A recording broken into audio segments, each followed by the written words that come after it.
Mariing kinondena ng Philippine Coast Guard at Bureau of Fisheries and Aquatic Resources ang paglalagay ng Chinese Coast Guard ng floating barrier sa Bajo de Masinloc. Ayon sa PCG, ang barrier na nasa timog silangang bahagi ng Bajo de Masinloc ay tinatayang may habang 300 meters.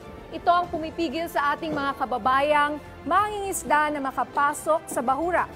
Nadiskubre ito sa isinagawang Maritime Patrol noong September 22. Tatlong rigid hull inflatable boats ng CCG at service boat ng Chinese Maritime Militia ang naglagay umano nito nang dumating ang BFAR vessel sa Bajo de Masinloc. Batay sa ulat ng mga Pilipinong mangingisda, karaniwang inilalagay ang floating barriers tuwing marami ang mangingisda sa lugar. Kaugnay niyan, tiniyak naman ng Philippine Coast Guard na patuloy nilang susuportahan ang BFAR at ilan pang national government agencies para matiyak ang pagbibigay at proteksyon at seguridad ng ating mga kababayang mangingisda.